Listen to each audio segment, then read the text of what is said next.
Today's video is brought to you by the number 9.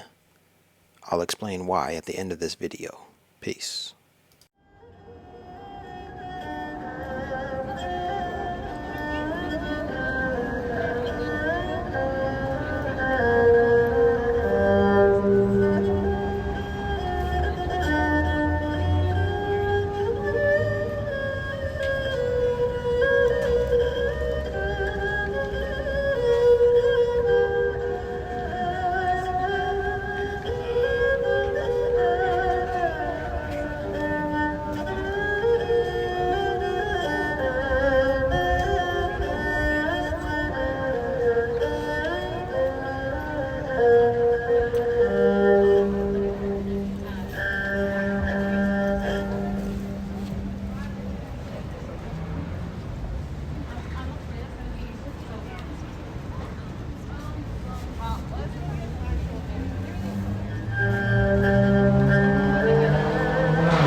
My name is Larry Wiggs, and I am a native Angelino. That means I was born and raised in Los Angeles. When I went to school as a child, my classmates were predominantly of Asian descent. Mostly, my classmates were Korean. I learned the Korean martial art as a child, as well as ate Korean food. As a child, I loved kimchi. So when I became an adult, I looked for work in Asia, specifically in South Korea. I felt that it was a better match for me. And I moved to South Korea in 2007, where I remained for 9 years. During that time, I traveled to Japan. Japan was a bit of a respite for me. Japan's culture versus Korean culture is slightly different. The food is different. The temperament of the people is also different. And I enjoyed my trips to Japan from Korea. In 2013, I traveled to Japan 3 times. In 2015, I traveled to Japan 5 times. Today I live in Los Angeles. I must say, Asian culture has influenced my life tremendously, as well as my family's lives. My grandmother once drove a Hyundai Sonata. My classmates were Korean and Japanese, Chinese of course, and others. And today I drive a Toyota. That's a Japanese vehicle. But between Korea and Japan, something peculiar happened to me. I found that my birthday, October 9th, held some significance for me as I traveled the globe. In Korea, October 9th is a national holiday on which the Korean language is celebrated. I wanted to learn the Korean language, so having my birthday fall on the national holiday that celebrates the Korean language was a motivating factor. It said to me, Larry, you should really learn the Korean language. After all, you were born on the day that the language is celebrated. So that was one of the ideas that I held dear to me, and I used it to motivate myself to learn the language. The first friend I made when I moved to South Korea in 2007 also was born on October 9th. So October 9th was very much in the front of my mind. Like, man, October 9th, my birthday. Look at that. Cool.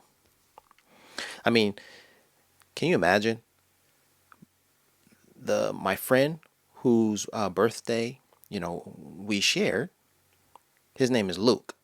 And well, Luke, while born in New Zealand, Luke and I were good buddies when I lived in Korea. And Luke and I loved the fact that our birthdays fell on a holiday. Because imagine that. In the middle of the week, if your birthday fell on a Tuesday, Wednesday, or a Thursday, you got the day off from work because it was a national holiday. So that meant sort of simpatico. There was a connection between us and the country that we were living in. Because sometimes you could feel lonely, so far away from home, so far away from your family. But knowing that your birthday fell on a national holiday, well, it at least gave you reason to pause and think, should I leave this country? Nah, I think I'll stay around for a little bit longer. You dig? Well, Korea was great in that way, but Japan was equally as great, if not doubly as great in that sense. I traveled to Japan for the first time around 2009. I didn't really get the Japanese experience until 2013 when I traveled to Tokyo for the first time. What I noticed in Tokyo was the name of a company called Tokyo Hands. This was the equivalent of a Target, a stationery store or something. And I couldn't understand for the life of me why the name Tokyo was given. Tokyo Hands. It would take me about 5 years to learn the reason. But outside of that, I remember going to Tokyo and finding my numbers 109 or 109 as I like to call them on a particular store, Shibuya 109. And there, although it's a teenage girls' mall, I went to Shibuya 109 because I was fascinated with one of the shops there. I went to this shop in hopes of meeting the manager, whom I had learned about through a YouTube video about the shop. You see, the shop has this particular fascination, admiration, appreciation for black culture, whatever that may be, blackness. And the girls who work at that shop, remember, it's a teenage girls' mall. Really, I had no reason being there except to do some investigative journalism, right? To go there to investigate. What's this all about? Well, these girls are fascinated with black culture. And black culture in terms of what is influence from hip-hop movies, hip-hop videos, music videos, hip-hop, reggae, R&B, the music has brought us together in a very real sense. And there at Shibuya 109 is a store called Baby Shoop, and its motto is Black for Life. And these young Japanese women just eat it up. They love it. With the fashion, the style, the hair. Yes. So on the day that I went to Shibuya 109, I went there in hopes of meeting Hina, the manager, and she was there.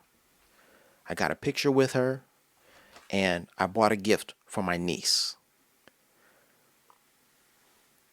So the store Shibuya 109 held some significance for me because it was a location for me to visit on a little field trip for myself, but also because of those numbers, 109. Now, at that point, I hadn't made a connection between the company Tokyu Hands and Shibuya 109. I just thought they were two completely separate, different companies. And I didn't realize the connection until 2020. So that's 5 years after, some of my last visits to Japan. Correction, I went to Japan in 2017, most recently. That was my last time in Japan. Well, anyhow, what I learned is that the Japanese partake in something called goro awase, which is Japanese wordplay. And the Japanese take numbers and they read the numbers, and if the pronunciation of those numbers matches a word in Japanese, then they run with it. Okay, let me give you an example. Specifically with Tokyo, the capital, the name of the capital, right?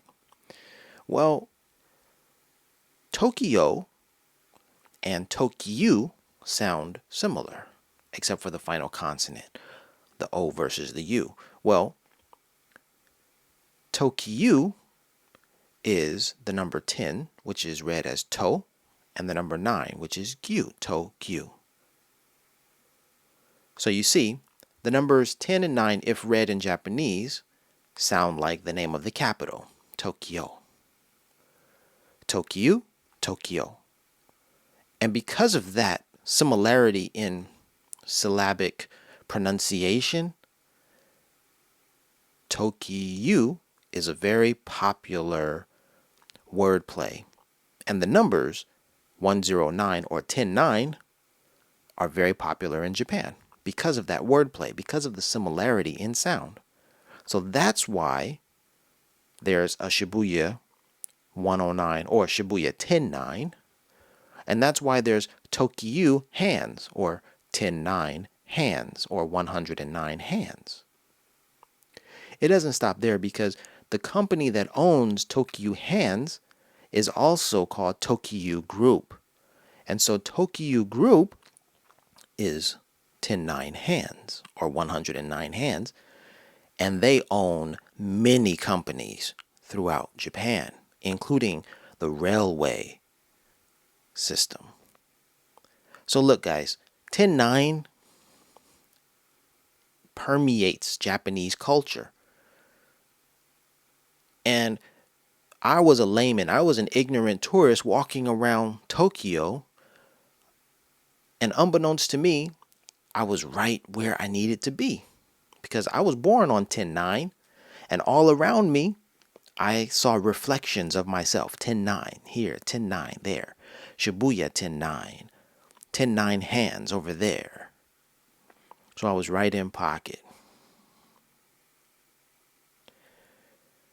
There's some other interesting experiences I had related to these numbers 109. For instance, I went to a ramen restaurant in Japan, and although there were several booths available to choose from, there was an usher who led me to seat number 10 at the ramen restaurant. Now, I thought that was very interesting and peculiar because I have that connection with the number 10. But you see, the Japanese writing system begins on the right and goes to the left. So Japanese is written from the right to the left, unlike English, which is written from left to right. And you see, when I was seated at seat 10, to the right, I could see the number 9, right? Whereas in English, if I had looked to the right, there would be the number 11. Do you follow me? But in Japan, because they're writing from the right to the left, so in ascending order from right to left, it's on the right it's 9, and then on the left it's 10. So when I sat at booth 10, I could see 10 above me and I could see 9 to the right. So I could see 10-9 again.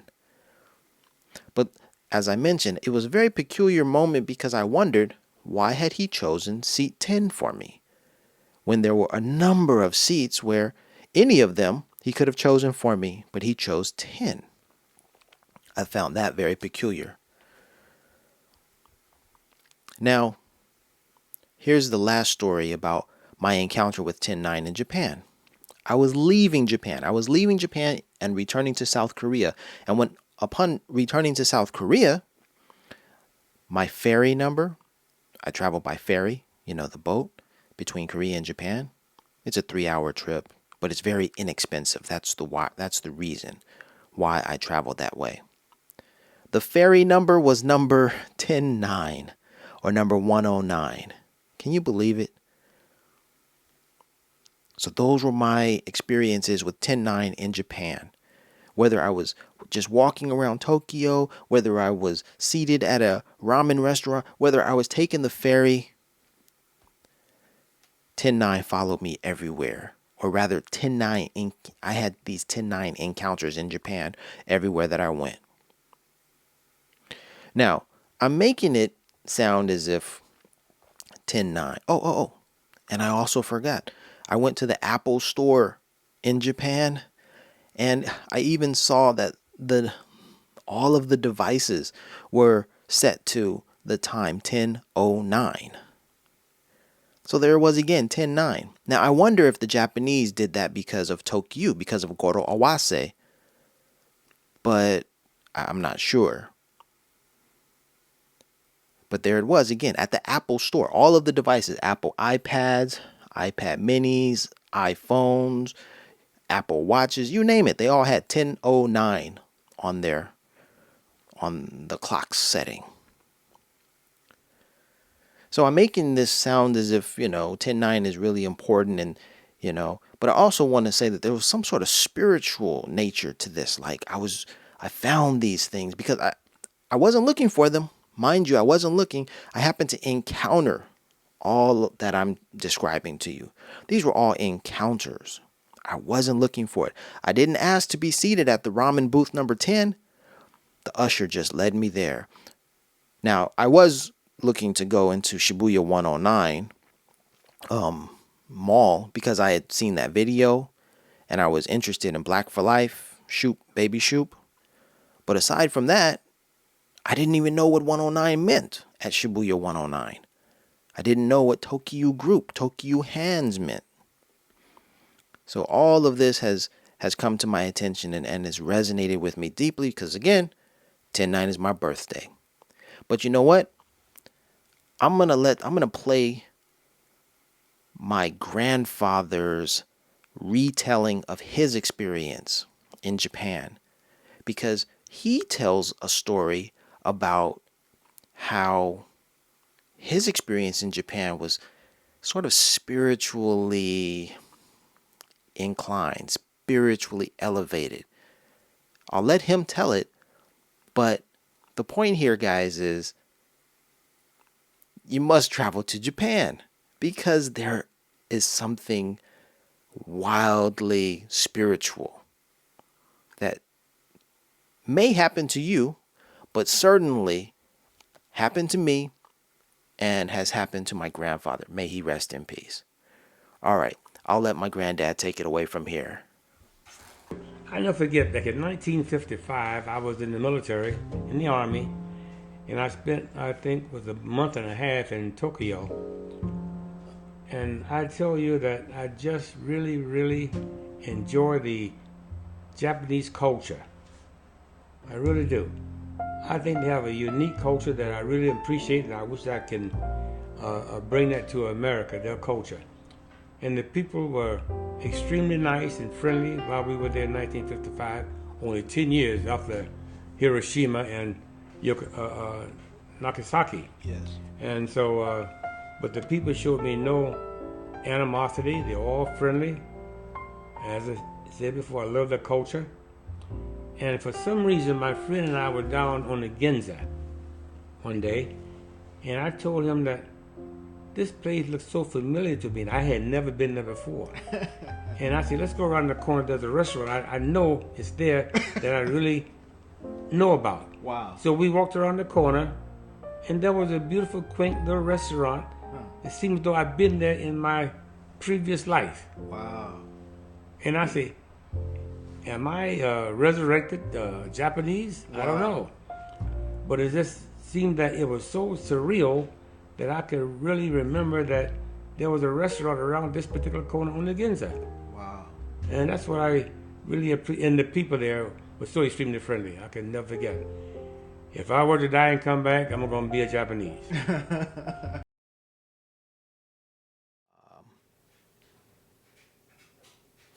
All right. So to conclude the video, I'd like to share with you a painting by Jean-Michel Basquiat and a photograph of Ermias Nipsey Hussle Askedam. Now, the painting by Jean-Michel Basquiat was created in 1982. The picture of Nipsey Hussle on the right was taken in 2000 something. The picture of Nipsey Hussle to the right was taken in Tokyo, Japan, in Shibuya. And I want to call your attention to Nipsey Hussle is here, and in the background we have Shibuya 109 right there. Shibuya 109. Nipsey Hussle is here. Shibuya 109 is in the background. 109. All right. Nipsey Hussle was born in 1985 and died in 2019. Let's remember those dates. Let's go to this image over here, the painting by Jean-Michel Basquiat. This painting is entitled All Colored Cast, Part 2. It was painted in 1982 by Jean-Michel Basquiat. 1982, that was 3 years before Nipsey was born. All right, so there is some overlap between Jean-Michel Basquiat's life and Nipsey's life. Jean-Michel Basquiat died in 1988, at which time Nipsey would have been 3 years old. But this is what I want to impress upon you. I want to tell you, I want you to follow me here. The painting by Jean-Michel Basquiat is a painting of none other than Nipsey Hussle. Now, how is that possible? Because Nipsey was a baby when this painting was created. Nipsey and Basquiat had never met. There was no reason for them to have met. And then by the time Nipsey was, 3 years old, Basquiat was deceased. Like how? How did that even happen, right? Well, here's what I'm proposed. What I'd like to suggest. Jean-Michel Basquiat was spiritually tapped in. He was woke, all right, before that was even, the nomenclature. And his paintings represent, ideas of very deep, strong ideas. I mean, in this particular painting, he's talking about linguistics, history, economics, sports, anatomy. There's a lot going on here, all right? but I've gotten into that in another video. What I want you to focus on is this figure here, the male figure here, and just like over here in, excuse me, on the left, you have the male figure in the painting, and on the right, in the picture, you have the male figure, Nipsey's. Nipsey is the male figure, right? On the left, in the Basquiat painting, we have the numbers 109. You see that? 109. So on the left of the Basquiat painting, you have the numbers 109. In the photograph, on the left, you have 109. On the right of the photograph, you have a male figure. On the right of the Basquiat painting, there is a male figure. These two elements alone, I want you to focus on, because I am suggesting that because you see the male figure and because you see the number 109 in the painting and in the picture, that they are one and the same. I know there's some mental gymnastics you have to do. It's unbelievable. It's just a coincidence that, Basquiat painted the male figure and painted or wrote the numbers 109 there. It's just a coincidence. I know. But hear me out. That's what I'm suggesting here. Why is it Nipsey Hussle and not someone else? Well, think about everything that Nipsey did throughout his life. Nipsey was an elevated spirit, an elevated soul. He was a unifying force. Now, in this sense, we're getting Nipsey is unifying, greatness throughout time and space. I'd argue spirits can do that, So think about voodoo. Think about the ancestral, remembrance or ancestors, speaking through us. Haiti, voodoo, Yoruba, Nigeria, Africa, right? Nipsey, Eritrea, right? So DNA has memory, right? So these are just some ideas I'm playing with, but I think it's quite interesting. And to see these two images side by side, I mean, the point that I just want to drive home is it's one and the same. These images are the same. So in one sense, Basquiat was telling us of the coming of someone very special. And in a very real sense, we had someone very, very, very special in Nipsey. So it is what it is. That's about it. That's what I wanted to call your attention to. And I mean, isn't it interesting that those numbers are there? 109 of all those numbers. Now, I have to tell you how I found this particular painting. I was watching a Basquiat documentary, and the painting came across the screen, and I saw it. I jumped up. I said, "Ooh, those are my numbers." So I grabbed my phone and I started to, create a Facebook text. I'd snap photos of the painting. This all happened very quickly. It was within a minute's time. I was watching it. I jumped up out of bed. I grabbed my cell phone. I started recording from the screen. And then as I'm typing a message to post to Facebook, I noticed the hour. I noticed the time. It was 11:09 p.m. That's how I found that Jean-Michel Basquiat painting. So how did I find the picture of Nipsey? I was watching Crenshaw and Slauson True Story, that video, when I happened to see the final image of Nipsey, one of the final images of Nipsey in that video. There's a flash of light. Nipsey is standing in his in the lot of his store, the Marathon Clothing Store. He's standing basically where he was murdered. There's a flash of light, and then it transitions into this photograph.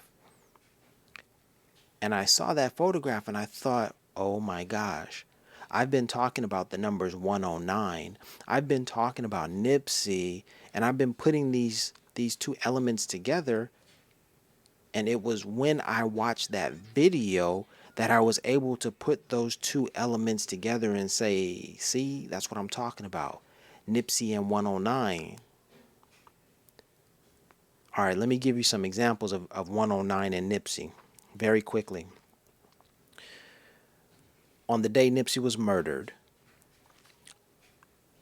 I was driving to work and a car cut me off, and the license plate on that car that cut me off was 109. I remember that distinctly because in that moment I was saddened because of the news of Nipsey's murder. However, at the same time, when I saw those numbers helped calm me down. It was as if the universe was saying to me, you are exactly where you need to be. All things are in proper order. And there was a great sense of calmness that washed over me. So I no longer was saddened because of Nipsey's murder. And I also wasn't angry anymore because I had been cut off by this car. I felt sadness and anger in that moment, right?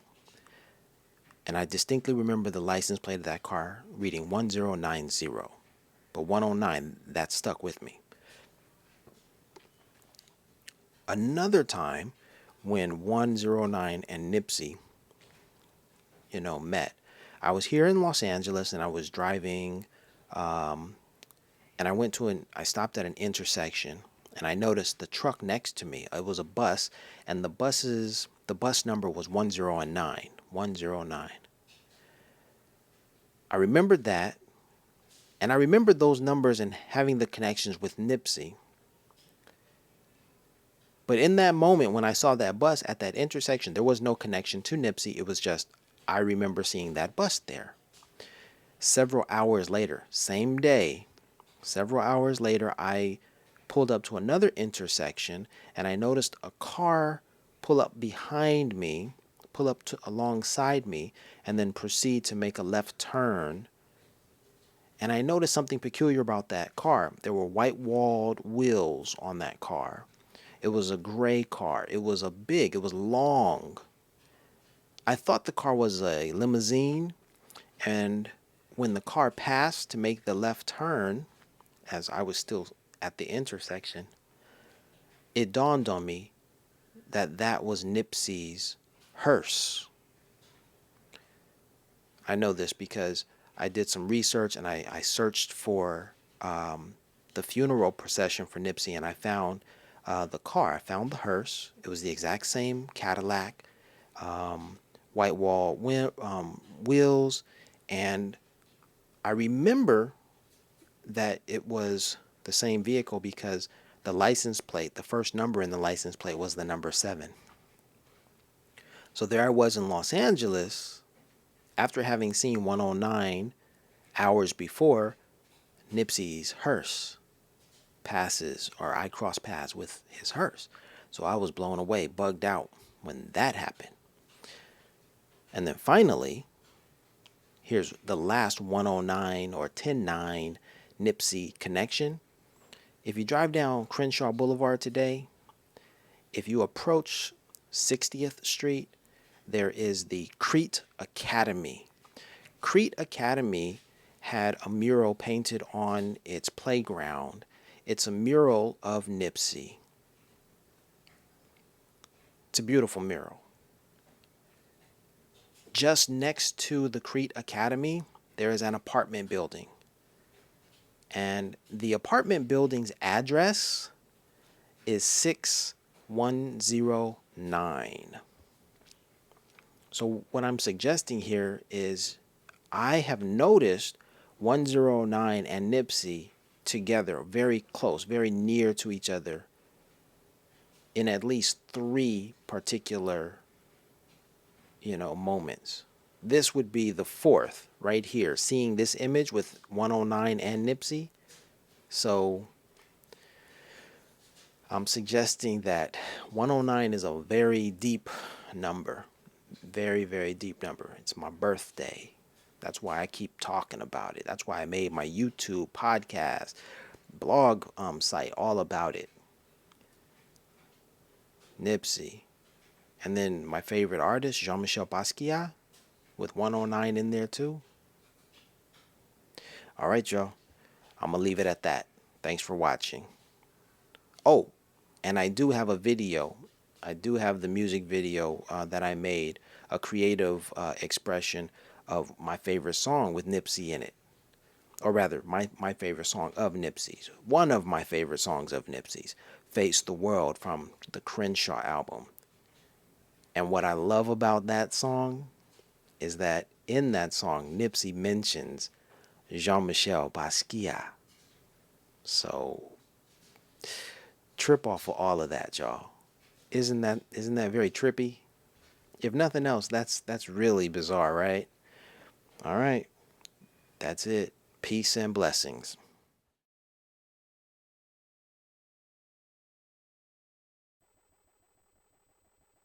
So now, Jesus' family line, in terms of as a dynasty, was the Hasmonean dynasty at the time.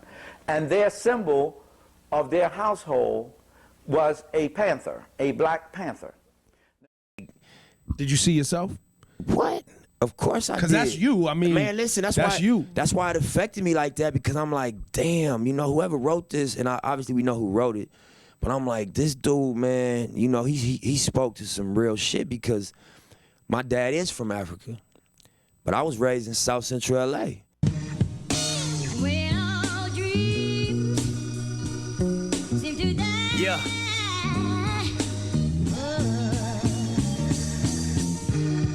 The summer's gone. The breeze stops blowing. The sun just leaves the sky.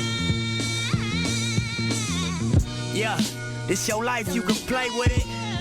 You make your bed, you gon' lay in it. Do your thing, just be safe with it. Triple bunks in the state prison. Blue laces in my blue chucks. I ain't never gave $2. BT, I chunked the hood up. Asking if that nigga Nip hood, what? Like I wouldn't take it to the back with you. Same nigga walk the track with you. Same nigga shot a strap with you. Same nigga bought a sack with you. 19 touching 2 birds. Alpinas off a few swerves. Gray leather in my white Lincoln. Shit smelling like a new purse. 2 C's on my bitch shit. My money rising like Bisquick. 6 words help you get this. Rich rapper on some crip shit. I pray for blessings as a young nigga, not to learn the hard lessons of a drug dealer. Triple life with a gang enhancement. The judge triple white and he hates your blackness. He slammed the gavel with a racist passion. Got you waiting on the bills, but your patience passing. And all you got to offer is a fight. It's too late to run to Christ once you caught up in this life, love. So face the world now.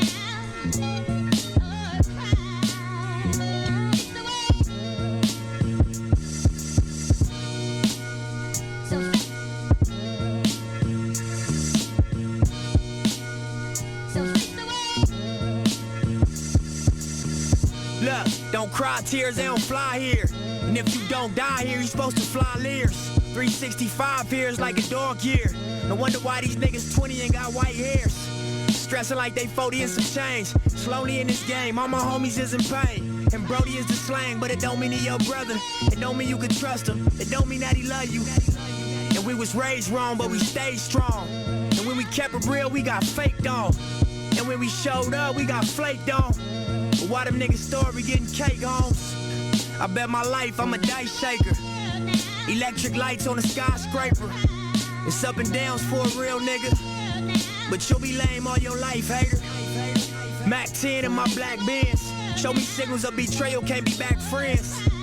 Long flights get my mind right. Victory to me is when you spend your time right. Victory to me is when you get your grind right. Victory to me is when you get your minds right. Niggas got this shit twisted like Jean-Michel Basquiat destroyed his pictures. Self-inflicted homicide, don't pull the trigger. I feel like I got to tell you, you got something to contribute. Regardless what you into, regardless what you been through, I feel like I got to tell you, you got something to contribute. Something to contribute, something to contribute.